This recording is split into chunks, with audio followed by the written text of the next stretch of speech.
E folur për një bilans që lidhet me aksidentet e ndodhura në ditët e para, orët e para të vitit të ri.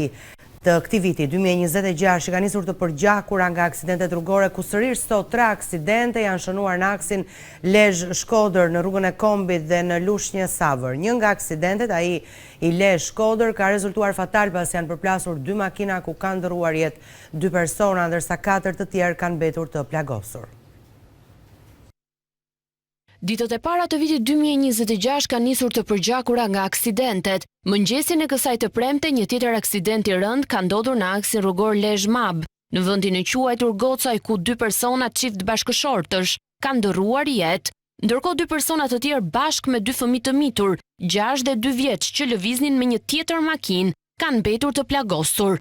2 viktimat janë një çift bashkëshortësh nga Puka, të cilët janë identifikuar si Elona Florini, 42 vjeçe, dhe Petrit Florini, 53 vjeç. Ky i fundit mësohet se është efektiv policie, ndërsa gruaja e tij me profesion mësuese. Rrethanat e aksidentit mbeten ende të paqarta, ndërsa policia dhe grupi hetimor ndodhen në vendngjarje për zbardhjen e shkaqeve të këtij aksidenti të rënd. Një tjetër aksident u shënua po mëngjesin e kësaj të premte edhe në afërsitë të Rrshenit. Dyshohet se për shkak të motit të keqe me temperatura të ulta e ngrica në rrugë, disa automjete janë përplasur me njëra tjetrën. Një autobus është përmbysur në rrugë e përpasoi disa persona kanë mbetur të lënduar. Të përfshirë në aksident janë dhe disa mjete të tjera dhe një ambulancë. Në Lushnjë, në rrethrotullimin e Savrës, 2 mjete tip Benz janë përplasur fatmirësisht pa shkaktuar të lënduar. Shkaki i këtij aksidenti dyshohet mosdhënia e përparësisë në rrugë. Zbardhet vrasja e 57 vjeçarit Hysi Ymeri në Shkodër, ngjarje ndodhur në 19 dhjetor të vitit.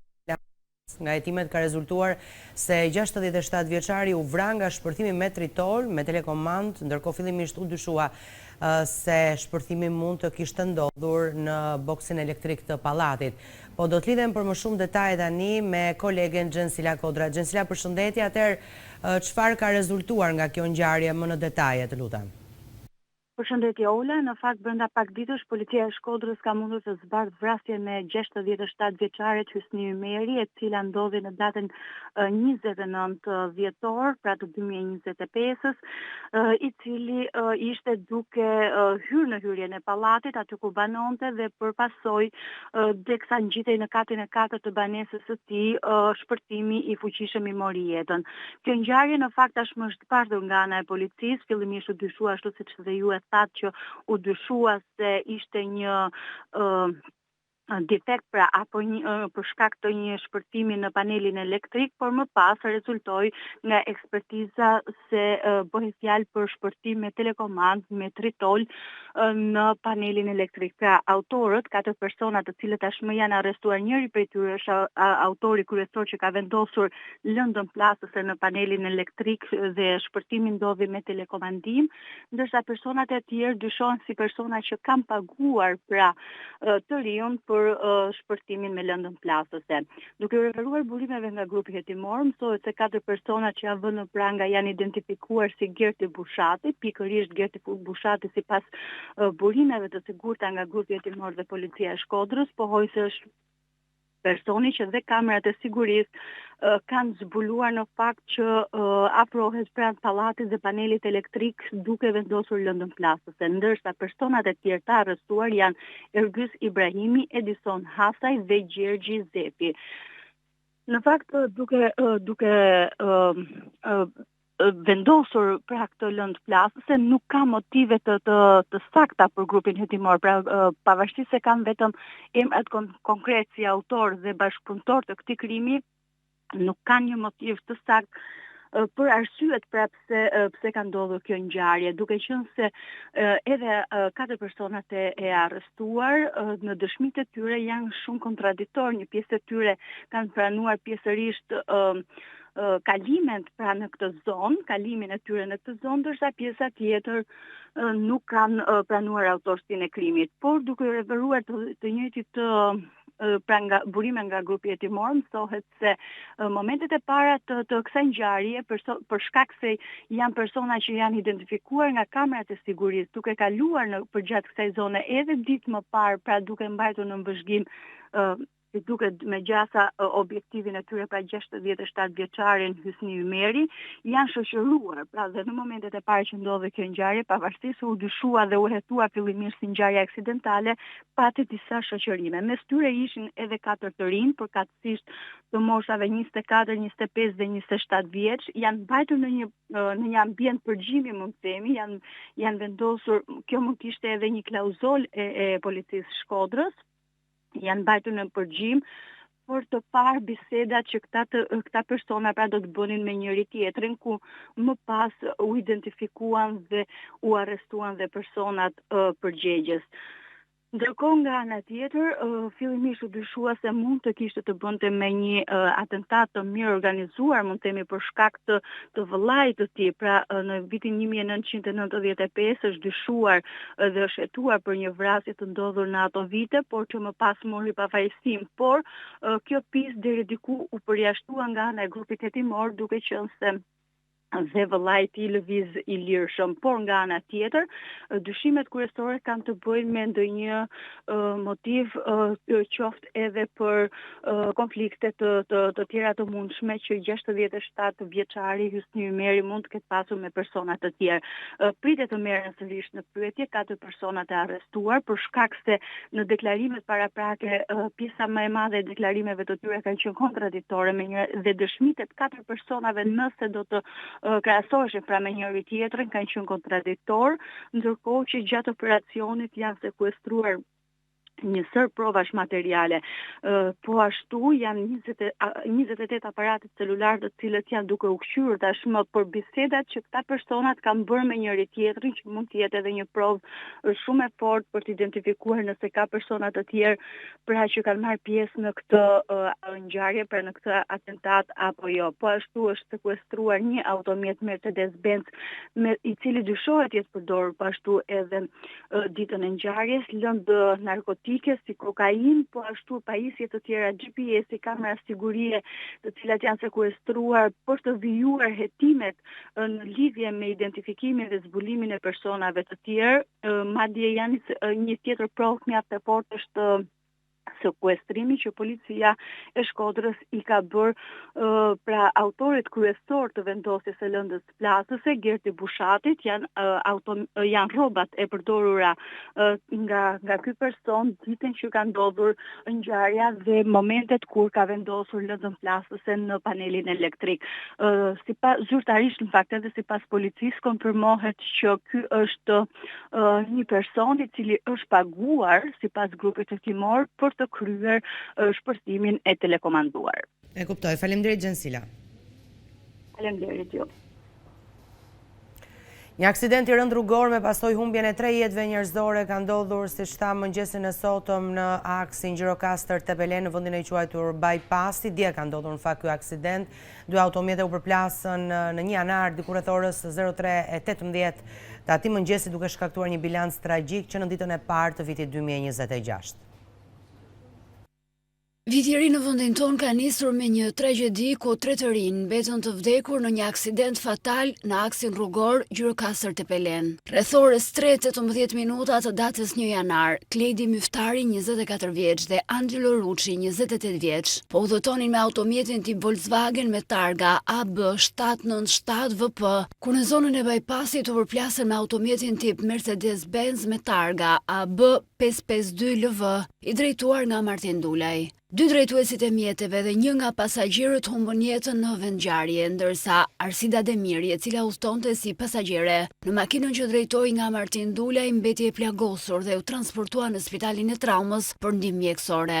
Nga hetimet paraprake të policisë rezulton se shkaki i aksidentit tragjik ishte shpejtësia me të cilën udhëtonin të rinjt, të cilët kishin festuar deri vonë natën e ndërrimit të viteve. Ende nuk është përcaktuar nëse ata kanë qenë në efektin e alkoolit në momentin e përplasjes. Pas aksidentit të rënd, qarkullimi në këtë segment rrugor është kryer për disa orë me vështirësi. Njëri nga viktimat, Angelo Ruçi, rezulton të jetë djali vetëm i Ramir Ruçit, shef stacioni i pikës kufitare të Sopikut në drejtorinë e policisë kufitare të Gjirokastrës dhe një herësh nipi i ish kryetarit të kuvendit Gramoz Ruçi. Rreshjet e Dëborës kanë përfshirë territorin e bashkive Puke Fusharës mëngjesin e kësaj të premte, teksa temperaturat zbritën në 0 gradë Celsius. Rreshjet kanë shkaktuar terrene të rrëshqitshme në rrugët e qytetit, ndërkohë që akset nacionale në to u bë kriposja e rrugëve në kohë dhe qarkullimi vijon normalisht. Edhe segmentet rrugore rurale janë të kalueshme, ndërsa tërësia e Dëborës pritet të krijojë probleme kryesisht në aksin rrugor Kryezi i Ball, ku tërësia e saj në qafën e Sharrit i ka kaluar 20 cm.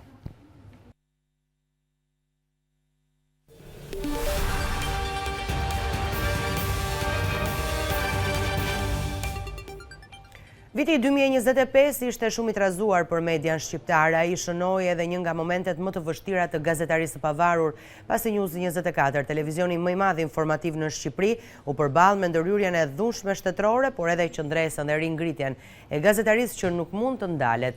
Këto ngjarje treguan ndër të tjera drejtësinë dhe vërtetësinë e fakteve dhe denoncimeve tona mbi aferat dhe korrupsionin e qeverisë.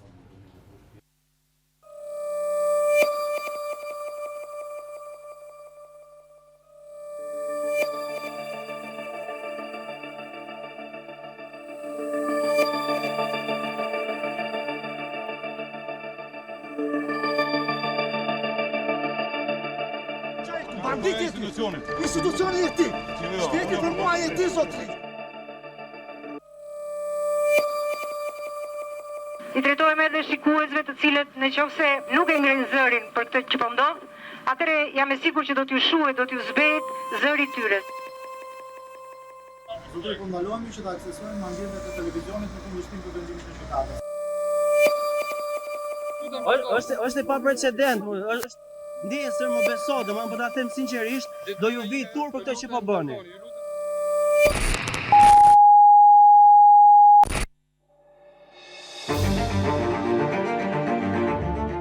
Përmes denoncimeve të vazhdueshme për korrupsionin në qeveri dhe shkeljen e ligjit nga njerëz në pushtet, News 24 prej vitesh kanë nxjerrë në dritë abuzime që shumë të tjerë i shmangnin. Për shkak të këtij qëndrimi të pakompromis të medias son, pushteti ndërhyri me forcë, duke ndaluar hyrjen e punonjësve në ambientet e televizionit dhe duke ndërprerë transmetimin. Një sulm i papritur dhe i dhunshëm i shtetit më 9 gusht 2025 nxori me forcë gazetarët dhe stafin e News 24 nga godina ku ushtronin prej vitesh misionin e tyre. Në orët e para të mëngjesit të 9 gushtit 2025, pas një paralajmërim zyrtar dhe pa një proces transparent, ambientet e televizionit u rrethuan me policia e ushtri dhe transmetimi u ndërpre. Askush nuk u lejua të hynte më, askujt nuk u lejua të merrte materialet e punës, sendet, kompjuterat personal dhe as dokumentacionin profesional, mjetet thelbësore për ushtrimin e lirë të gazetarisë. Arkivat dhe materialet të rëndësishme mbetën të bllokuara brenda godinës dhe u zhvendosën me kamiona ushtrie. Ky veprim cënoi drejt për drejt punën e qindra punonjësve, të drejtën për informim të publikut dhe funksionimin normal të medias.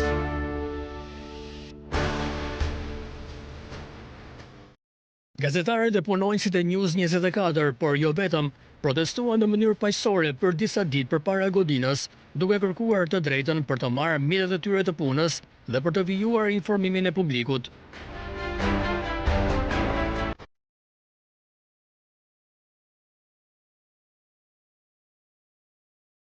Edhe pse të përjashtuar fizikisht nga ambientet e televizionit, puna nuk u ndal dhe zëri i gazetarisë nuk heshti. News 24 vijoi transmetimin jashtë mureve të tij në kushte të jashtëzakonshme, duke dhënë një mesazh të fortë rezistence dhe profesionalizmi. Pamjet e transmetimit në ambient të hapur u kthyen në simbol të qëndresës ndaj presionit dhe ndërhyrjes shtetërore.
Ndërsa vendi la pas një vit të rëndësishëm në luftën kundër pandëshkueshmërisë, ekspertët paralajmërojnë për birën se edhe viti i ri do të dominohet nga betejë e drejtësisë për sundimin e ligjit dhe presionet në rritje nga politika.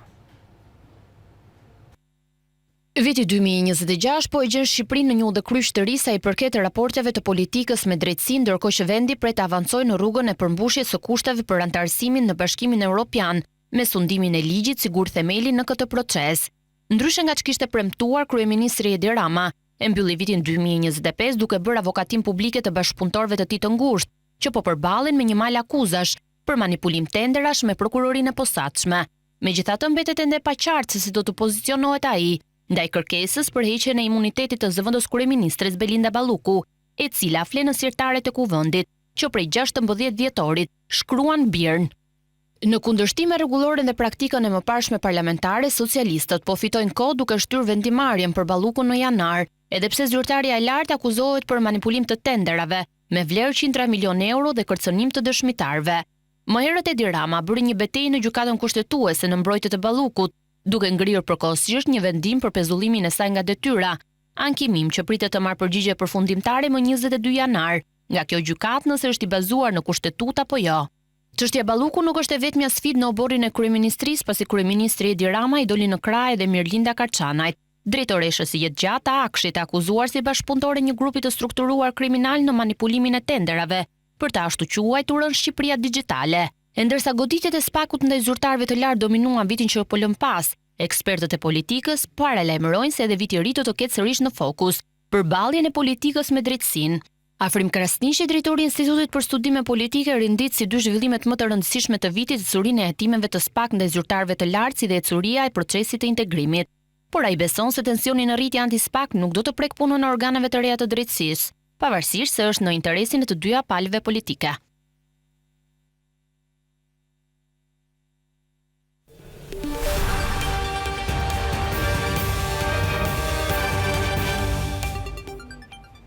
Shkon në 47 numri i viktimave nga ngjarja e rëndë që ka tronditur Zvicrën në natën e ndrimit të viteve. Hetuesit kanë bërë të ditur se ka nisur identifikimi i viktimave, një proces i cili parashikohet të zgjasë disa ditë, kjo për shkak të djegjeve të rënda. Hetuesit kanë nisur identifikimin e trupave të djegur këtë të premte pas zjarrit masiv që përfshiu një bar të mbushur me njerëz, ku humbën jetën 47 persona në festën e ndërimit të viteve në rezortin luksos të skive në Zvicër, në Crans-Montana, ndërsa mbi 100 vet mbeten të plagosur, shumë prej të cilëve në gjendje të rëndë.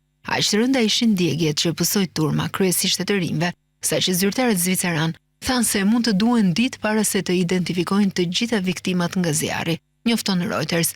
Prindrit e të rinjve të zhdukur bën thirrje për informacion, ndërsa ambasadat e huaja po përpiqen të kuptojnë nëse shtetasit e tyre janë mes atyre që u përfshin në një nga tragjeditë më të rënda që ka goditur Zvicrën. Objektivi i parë është që të identifikohen të gjithë trupat, tha kryebashkiaku i Crans-Montanës në një konferencë për shtyp të enjte në mbrëmje. Kjo, tha ai, mund të zgjasë me ditë. Autoritetet u shprehën gjithashtu se ekspertët po përdorin mostra dentare dhe të ADN-s për këtë detyrë.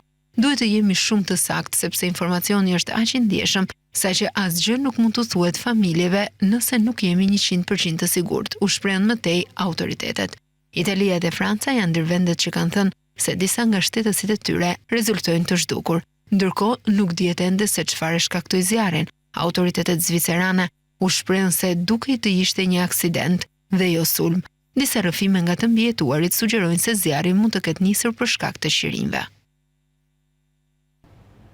Edicioni lajmeve përfundon këtu. Faleminderit për vëmendjen.